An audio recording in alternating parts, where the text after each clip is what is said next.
असंख्य ठिकाणी फाटलेलं आभाळ, डोळ्यांना दिसेल तिथं फक्त पाण्याचाच हाहाकार। कुठं घरं कोसळली तर कुठं शेतजमिनी होत्याच्या नव्हत्या झाल्या। महाराष्ट्रात सध्या हीच भयानक परिस्थिती आहे। मागच्या 2 आठवड्यांपासून सुरू असलेला पाऊस आता थांबायचं नाव घेत नाहीये।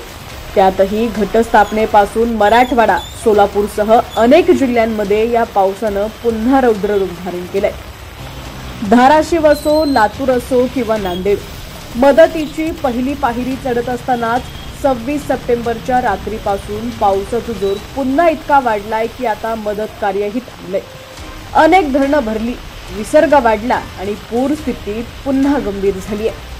अशातच महाराष्ट्र आणि देशाच्या किनारपट्टीवर आणखी एका मोठ्या संकटाची टांगती तलवार आहे। प्रशांत महासागरातून आलेलं सुपर टायफून रागासा चक्रीवादळ।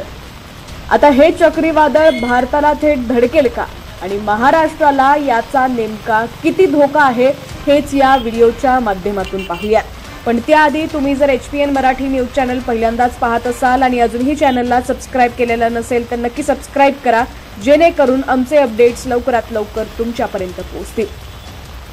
तर रागासा हे चक्रीवादळ चीनकडे सरकलं असलं तरी त्याचा अप्रत्यक्ष परिणाम म्हणून बंगालच्या उपसागरात एक अत्यंत शक्तिशाली कमी दाबाचं क्षेत्र तयार होऊ शकतं। जर तसं झालं तर सध्या पडतोय त्यापेक्षाही अधिक धोकादायक पाऊस महाराष्ट्रात पडण्याची भीती आहे। त्यासाठीच हवामान विभागानं पुढील 48 तासांसाठी मोठा इशारा दिलेला आहे।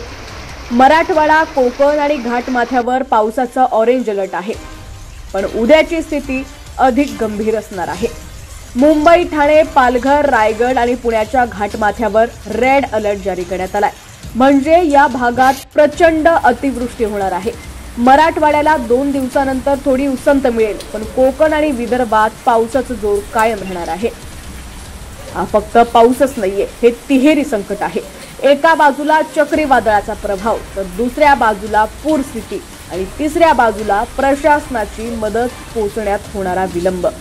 पुढील 5 दिवस संपूर्ण महाराष्ट्रासाठी धोक्याचे आहेत। नागरिकांनी सतर्क राहावं, नदी नाल्यांजवळ जाऊ नये, प्रशासनानं तातडीने मदत कार्य सुरू करावं। तुमच्या भागातील पावसाची नेमकी परिस्थिती काय आहे हे देखील आम्हाला कमेंट्सच्या माध्यमातून नक्की कळवा। पाहत रहा HPN मराठी न्यूज।